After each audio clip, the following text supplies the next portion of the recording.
Chapter 17. Joan opened her mouth to scream, but no voice emerged. Panic rose, and so did bile. She hastily opened the car door and leaned out as the acidic remains of her delightful breakfast forced themselves up and out through her mouth. She finished vomiting and gagged soundlessly, trying to cough, squinting as she groped in the center console for the bottle of water Brandon always kept there. She found it with her hand and untwisted the lid, pouring the lukewarm liquid down her throat. Her vision cleared slightly, and she found herself able to make out the shape of Brandon, hunched in his seat, his head in his hands. She touched his shoulder, and he turned in her direction. She unbuckled herself and scooted closer to the very edge of her seat, putting her head right next to his, and could hear very faintly his whisper. She turned so her ear was next to his lips. "She used my blood. She had a finger stick, and she took my blood. Can you hear me, Joan? She triggered the curse early." Joan took Brandon's hand and placed it on her cheek, nodding her head to show that she understood. Then she jerked her head back toward her own car. Hopefully Sadie hadn't had time to drive off and was still there. Joan scooted out, careful to step widely out of the vehicle to avoid her mess. Successful, she squinted again, heading for where her car was parked, but her vision had faded once more, and she felt like she was in a snowstorm. Instinctively, she tried to call out for Sadie, but of course she could make no sound. She took a few faltering steps in what she hoped was the right direction, and then she heard her name called in a stage whisper. She followed it and ran directly into Sadie. Of course, Sadie had been able to whisper in the original curse, and her vision had only gone slightly myopic. "Are you okay? How is Brandon?" Sadie asked. Joan tried to whisper, but she shook her head and mimed instead, pointing to herself and holding her hand out parallel to the ground. She rocked it back and forth to indicate she was okay, but not great. Then she pointed back toward Brandon and gave a thumbs down. She heard another whisper. "How many fingers?" Her vision cleared slightly, and she saw that Sadie was holding up 3 fingers. Joan mimicked the gesture, and Sadie gave her a thumbs up and turned to go and see to Brandon. Joan made her way carefully through the fuzzy air to her own car and opened the passenger seat to check on Veronica. As she'd feared, Veronica had passed out. She felt for a pulse and found it strong, so she simply arranged her friend's limbs into a comfortable position and then sat down on the curb, holding Veronica's hand and waiting for her to wake up. She fought down anxiety as her sight shifted frequently between blizzard-like conditions to just staticky TV, holding tightly to Veronica like a lifeline. Finally, she felt a tug as Veronica woke up. She remembered how terrified Veronica had been during her testing when the curse had triggered for a moment. Joan stroked her hand in what she hoped was a soothing way and felt her relax slightly. A groping hand smacked into the side of her head, and she grabbed it, pulling it around to her face, allowing Veronica to feel her features to identify her. The snowstorm lifted, and she could make out Veronica's shape now. She tried to whisper to her and slumped when she couldn't. She remembered being able to whisper occasionally when she was 6. Why couldn't she say anything now? Maybe it would come and go like her sight. Joan's heart filled with pity as she watched Veronica struggle to see and speak. She shuddered to recall Veronica's description of her complete blindness, like your eyes are closed and there are no lights on. Sadie returned, leading Brandon, and Joan stood to allow Sadie to take her place so she could whisper comforting words to Veronica. As she found herself seeing nothing but white once again, Brandon's arms encircled her in pure comforting warmth. She wrapped her own arms around his waist to give what solace she could, leaning her cheek against his chest, his flannel shirt soft against her face. As she stood there, her panic receded and her mind sharpened. She found herself thinking of the ritual Wendy had performed to re-trigger the curse. She must have been almost done with it when they'd interrupted. She hadn't had much time between their departure and their collapse. Maybe all she'd had to do was speak the magic words. What had she seen in the office? Brandon in the center of the pentagram. Dried green leaves. What could that have been? Some kind of herb, maybe.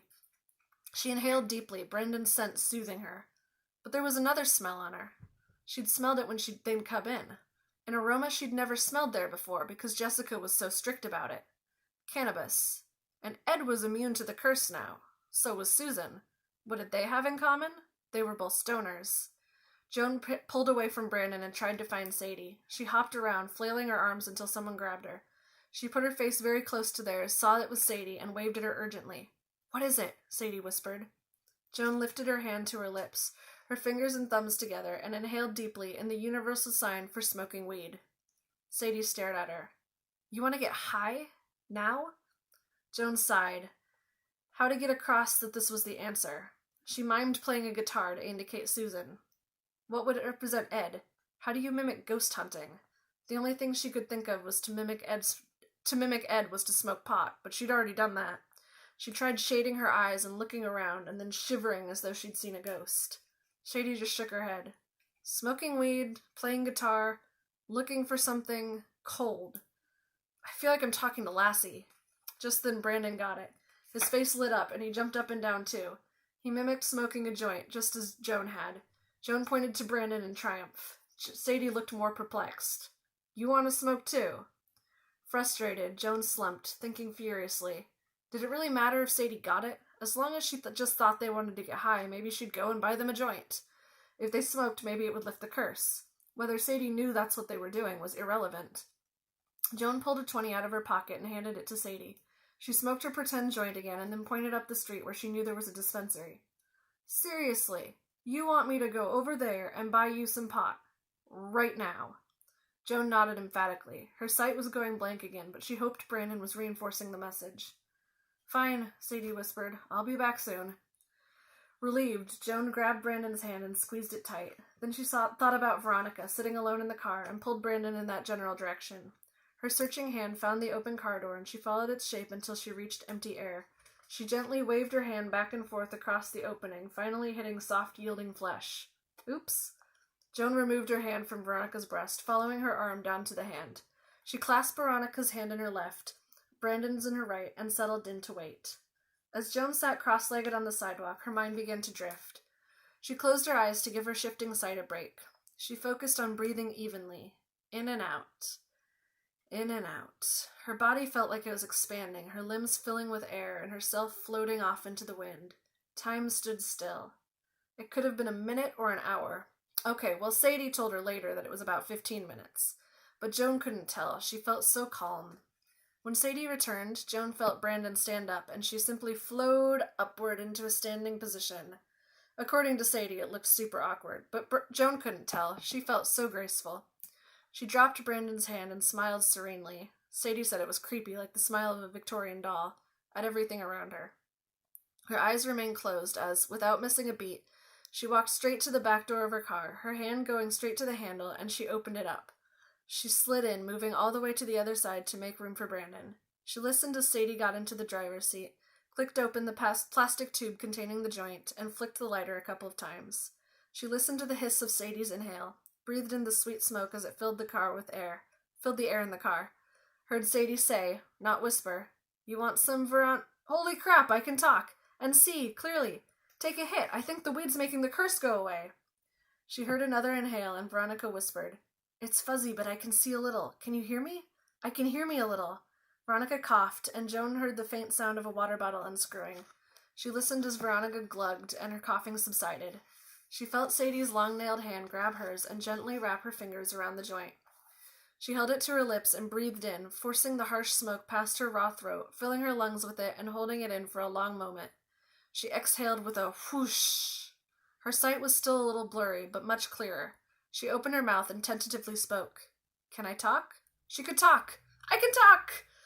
Joan handed the doobie to Brandon. As they passed it around, each of them getting a little better with each hit, the car filled up like an Amsterdam coffee shop.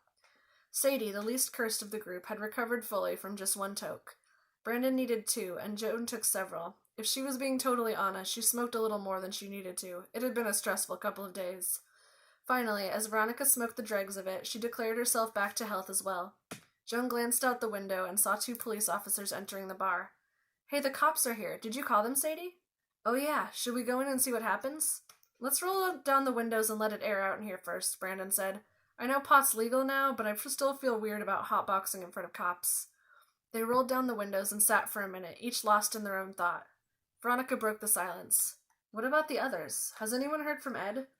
Joan pulled her phone out of her pocket and found 4 missed calls and several texts. "Crap. We need to let them know about the cure, and track down everyone else in the class." Brandon shook his head. "That's going to take forever. We can't even use texts, because how would they read them? Let's just send one person into the bar to check out the situation, and the rest of us will start making calls." Joan opened her door. "I'll go." "Oh, hey." Brandon reached over the seat and grabbed her hand before she got any further. "Get some jalapeno poppers while you're in there." "Ooh, and a basket of garlic fries," ordered Sadie. "And mozzarella sticks," said Veronica. The group turned and stared at her. "Since when do you eat mozzarella sticks?" Sadie demanded. "She has the munchies," Joan snickered. "Anything else I should get? I'm going for some potato skins, too, for sure." "Just get lots," said Veronica. Epilogue. Joan nodded and banged the car door closed, heading toward the red-bricked building. As she pulled open the heavy door to the bar, she saw the 2 police officers heading down the basement steps. Allison, about to follow them, waved to Joan and lifted a finger to indicate she'd be right back. Giving Allison the thumbs up, Joan wandered to her usual stool and hopped on, almost missing the seat. She giggled and waved to the cluster of customers at the other end of the bar who were buzzing in speculation. She gave them version 3 of her reassuring smile, and they hurriedly looked away. "Be cool, man," she muttered to herself. "Just get the news, get the food, and get out." The basement door slammed open and Allison charged through it. "Dude, what the hell happened down there?" "Shh!" Joan shushed her again, giggling. "Don't tell the cops I was here, okay?" "Okay, but will you tell me? Also, are you high?" "It's medicinal." "Hey, no judgment, but it just adds a little bit more weirdness to this whole bizarre situation. What's going on?" "I'll play along, but I feel like I deserve to know what I'm playing along with." Joan got serious. "You know the curse?" "Sure, you and Brandon are obsessed with it, and Sadie is always bitching about how you guys should get over it and move on with your lives." Joan grinned, her arms lifting in triumph. "Now we can! The curse is over!" Allison gave a little whistle. "So you guys really were cursed." "Yeah, you know that chick Brandon was with? The hot one. She was a witch, and her mom was the one who cursed us." "Her mom was your teacher? Did Brandon know that?" Joan shook her head and then couldn't get it to stop. She put her hands on her head, holding it still. "No, I figured it out. Well, me and Veronica. But then she kidnapped him, and I saved him because feminism, and then she triggered the curse somehow, even though we trapped her." "You trapped her? Where?" Joan pointed to the basement door. "Among the shelves." I hate to break it to you, but she's not down there," Allison said. "What? She's gone?" Allison shrugged. "Yeah, I went down there after you guys ran out of here to see what had happened. The place is a mess. Jessica is going to be pissed, but there wasn't anyone there." A chill went through Joan, and she felt suddenly and completely sober. Son of a bitch. The witch got away. She jumped to her feet. "Cancel that food order. I gotta run." As she ran out of the bar, she heard Allison call after her. "But you didn't order any food." The end. Book 2, forthcoming.